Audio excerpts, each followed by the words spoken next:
Hello, Michael Bull here with America's Commercial Real Estate Show. We're at the 2017 IREM Global Summit in Chicago. And now we have Eric Brey, and he just did a session on driving revenue through effective social media content. And I sat in on the presentation, very good. Thank you, I appreciate that. And some of the things you brought up that I wanted to key in on for this audience is, one thing you mentioned was corporate policy guidelines. And I think some companies, whether you have an apartment community or an office, you own a lot of office properties or something, you are a little concerned that somebody's going to post something. It's out there forever, right? It is. So what would you say is kind of the beginnings of a policy, and maybe a few things you want to make sure you have in it? Well, I would say the first step is to make sure everyone knows what your policy is.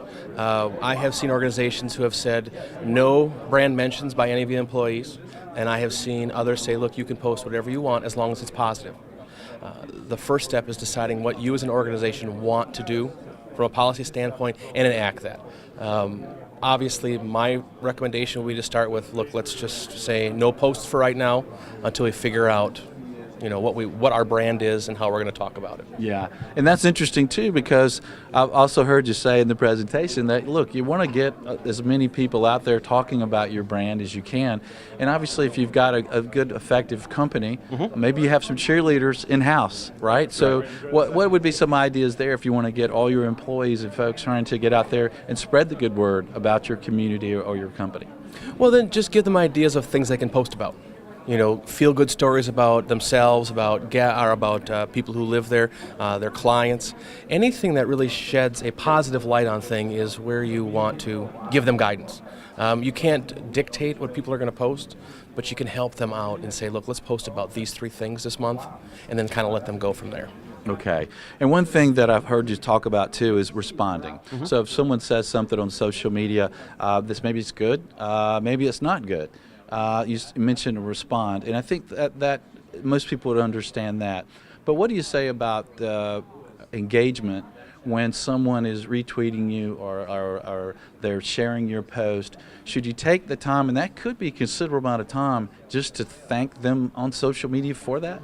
Always thank them. Oh, okay. It doesn't matter how much time, always thank them. Okay. I mean, if someone is saying something nice about you, you always say thank you. Yeah. And well, I've never heard that. I mean, well, then you better check social media. Maybe it's there, right? Right. Yeah, you always want to say thank you. If it's positive, always respond. Yes, it's more time, but it shows a responsiveness. Again, with social media, you're trying to show that from a community standpoint, you're engaged with your stakeholders. And the natural inclination is when someone says something nice to say thank you. And you've got to follow through on that no matter how much time it takes. Yeah.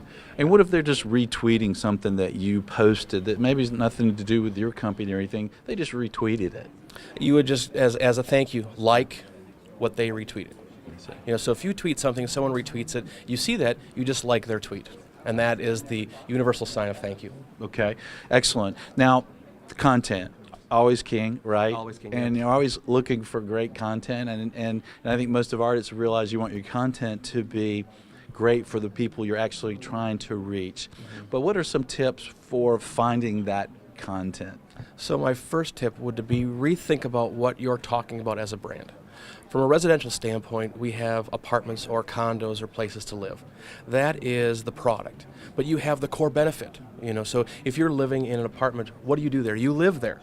And so you talk about the things that can happen as a resident there. On the other side, you talk about what we call the augmented component. What can you possibly do in that apartment? Too often we focus just on the physical aspect when there's so much more to talk about. And to me, that's a great opportunity to expand. Second, you want to follow people in your local community. The Chamber of Commerce, anybody who is important on social media, organizations, associations, people that are talking about what's important to you and your stakeholders, you can get content ideas from them as well.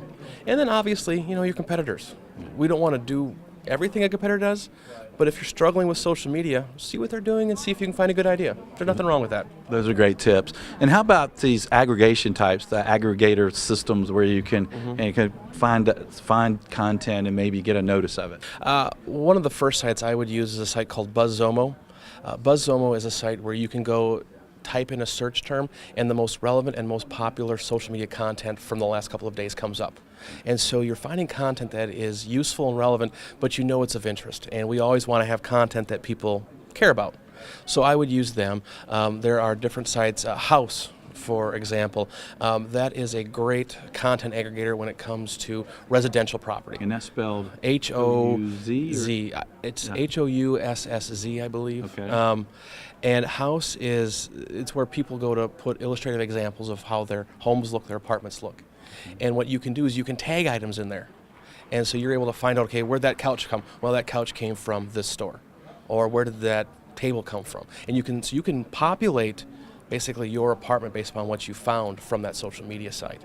And then obviously there's a program called paper.li, it's called Paperly, and you can basically create a daily newspaper of content that's of interest to you.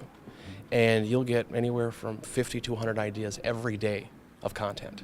And so when you use these aggregators, there's a lot of them out there. Those are just some of the ones that I'm most familiar with. But you do that search, you find the one that works for you and your brand, and you use that to find great content. That to me makes that job a lot easier, which is difficult. Yeah, and we want it to be easier, right? Yep. Everyone wants it easier. Another thing you mentioned in your session was the kind of 80-20 rule regarding content. Right. So what do you mean by that? So when it comes to content, if you look at every 10 posts, 8 posts should be about interests of the customer and 2 posts should be about the brand. When you do things in that way, customers are more apt to like, share, and stay engaged with the brand. If you follow any brands on Facebook, you know that if you don't interact with them on a regular basis, they disappear from your feed. And that 80-20 rule ensures that customers are finding content that they like and they'll interact with. And so you never want to use social media to sell. It's create community, it's create friend, create that environment where someone's going to say yes to what you have, whether it be commercial, residential. It works, it just takes a lot of time and a lot of effort to make it work. If there was one thing that you would like to make sure that everyone in your session got out of this session, most important thing, what would that be? To listen first. Social media is the world's largest and best platform to hear opinions. And if you want to have a conversation like this, you're going to listen to each other to see what everybody else is talking about. What'd you say? No. Exactly. Exactly. And a lot of brands do that. That's the thing that is the worst that could happen. If you jump into a conversation and you don't know what they're talking about, no one's going to listen. Yeah. So you listen first and then react. Yeah, good tip. Thanks for joining us today. All right, thank you. It was a pleasure. Thank you.